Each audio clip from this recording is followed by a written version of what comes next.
আমি যখন 14 সালে বিজেপি এই বিজেপি মমতা অভিষেকের কাছে ডজন ডজন গোল খাবে।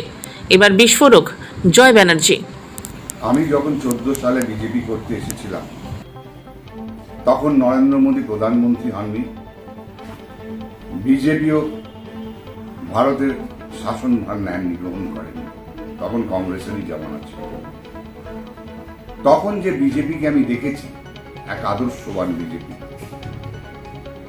এক মানুষের প্রতি মানুষের দায়বদ্ধতার বিজেপি, প্রত্যেকটা নেতা কর্মীর মধ্যে আন্তরিক ভালোবাসা, কোনো দেশ বিদ্বেষ নেই নিজেদের মধ্যে। খুব গরিব ছিল তখনকার বিজেপি। তখনকার বিজেপিতে এত লোক ছিল না, তখনকার বিজেপিতে এত পয়সা ছিল না, কিন্তু তখনকার বিজেপিতে আন্তরিকতা ছিল, গঠনমূলক কাজকর্ম হতো, কারুর নামে বদনাম করত। আর 21 সালে এসে আমি কি বিজেপি দেখছি?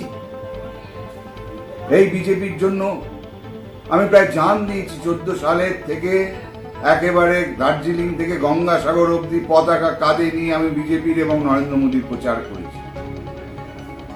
কিন্তু আজকে এই যে বিজেপিকে দেখে আমার লজ্জা হচ্ছে, আমার খারাপ লাগছে, আমার দুঃখ লাগছে। কাদা ছেঁড়াছেড়ি, ছোড়াছড়ি, এর নামে বলছে, এও ওর নামে বলছে, এ এগিয়ে যাচ্ছে তো ওকে টেনে ধরার চেষ্টা করছে। এ কি অবস্থা! একেবারে সমস্ত জগা খিচুড়ি বিজেপি হয়ে গেছে। যে বিজেপির যে আদর্শ, একটা গঠনমূলক কাজকর্ম, একটা ভালোবাসা, আগে যেমনি বিজেপি মানুষের ভালোবাসা চাইতো, মানুষের জন্য কাজ করত, এখনকার বিজেপির লোকেরা সব নিজেদের স্বার্থ দেখতে ব্যস্ত। এই যে গতকাল থেকে শুরু হলো, একটা কেউ পদত্যাগ করছে, আবার কেউ কেন্দ্রীয় নেতৃত্ব বলছে পদত্যাগ ফিরিয়ে নিচ্ছে।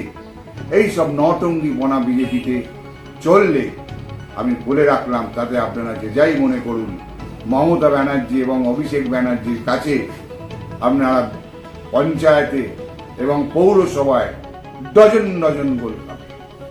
নিজেদেরকে শুধরে নিন যদি কম্পিটিশনে থাকতে চান। কেন, তৃণমূল কিন্তু আস্তে আস্তে করে ধীর ধীর পদক্ষেপে অনেক দূরে এগিয়ে গেছে, আমাদের কম্পিটিশন থেকে অনেক পেছনে ফেলে দিয়েছে। তাই নটঙ্গিপনা বন্ধ করুন, আসুন আমরা সবাই মিলে চেষ্টা করি। আর না হলে মমতা ব্যানার্জি এবং অভিষেক ব্যানার্জি যেভাবে তৃণমূলকে এগিয়ে নিয়ে যাচ্ছে, তাতে আমার নিশ্চিত দৃঢ় ধারণা যে আগামী পৌরসভায় আমরা দাঁড়াতে পারবো না, গো হারান হার।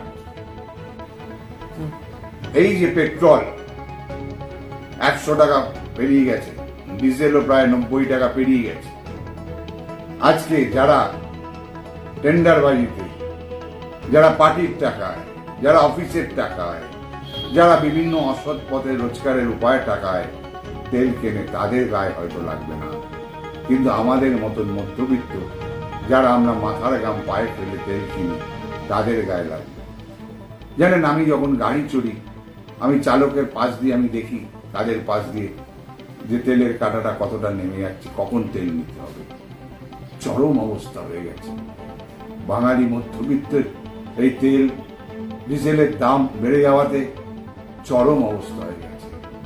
আমি মমতা ব্যানার্জিকে আন্তরিকভাবে অনুরোধ করব, কারণ আপনার ওপর বাঙালি এবং বাংলার মানুষ 2021 সালে আগামী 5 বছরের জন্য শাসনভার তুলে দিয়েছে, 213টা সিট দিয়েছে আপনাকে।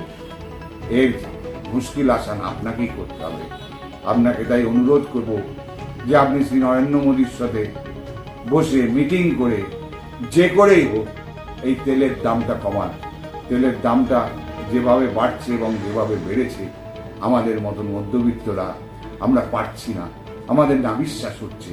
তাই এই পরিস্থিতি থেকে দয়া করে আমাদের বাঁচান।